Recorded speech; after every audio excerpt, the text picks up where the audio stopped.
Hello guys, this is my first time homework. Okay. So this is the sleeping line. You sleep like this. So it's very sleepy. That is called sleep line. Sleeping line. 4 lines means 1, 2, 3, 4. There are 4 lines. இது எல்லாமே வந்துட்டு க்ளோஸ்டா இருக்கு. இதுதான் 4 lines. நீ வந்துட்டு இது ரெண்டையும் ஜாயிண்டே பண்ண கூடாது. இந்த பிக் ரெட்டையும் ஜாயின் பண்ண கூடாது. Complete the remaining lines.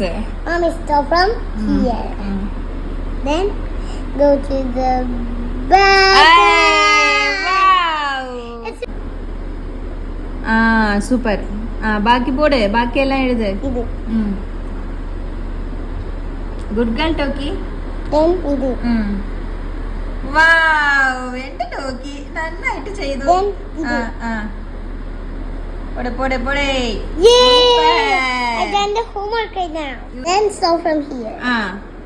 Then to the bottom. That's it. So this is called right slanting line. Yes. And this is called left slanting line. Then போடு சி போடு. ரெட்ல இருந்து ஸ்டார்ட் பண்ணி சி போடு. It's not a curve. இது curve மாதிரியே இல்ல. Miss எவ்வளவு அழகா போட்டுருக்காங்க. I told you இல்ல. நான் டாட் வெச்சு தட்டுமா? என்னாச்சு? இப்ப நீ தப்பா தானே எழுதுற. இத பாரு. இதெல்லாம் முடிச்சிட்ட. இது மட்டும் ஏன் இவ்ளோ நேரம் ஆகுது? என்னாச்சு? என்னாச்சு? சரி எழுதலாம் வா. எங்க பாரு. I can. டோக்கி வந்துட்டு சி கர்வ் பண்றா. ஆனா அந்த மாதிரி இந்த மாதிரி கர்வா வராம இந்த மாதிரி வருது. ஸோ அதனால அவளுக்கு நான் இந்த நோட்ல வந்துட்டு ப்ராக்டிஸ் பண்ணலான்னு இங்க இருந்து ஸ்டார்ட் பண்ணி இப்படி போட்டாதான் இந்த பாரு அழகா இருக்கு பாரு.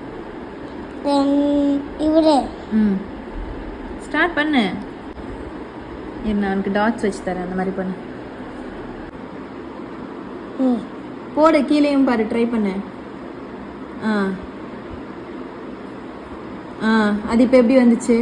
ஸ்ட்ரைட்டா கொஞ்சம் வந்துட்டு அப்புறமா இறக்கு. ஸ்ட்ரைட்டா கொண்டு வந்துட்டு இறக்கு. ஸ்ட்ரைட்டா போ. அழகா இருக்கு பாத்தியா? எல்லா மாதிரி கர்வா போடு. அவ்வளவுதான் டோக்கி.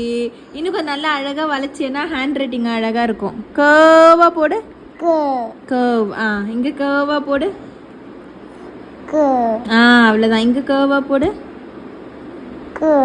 அவ்வளவுதான். இதுக்காடியா எழுத. Do subscribe.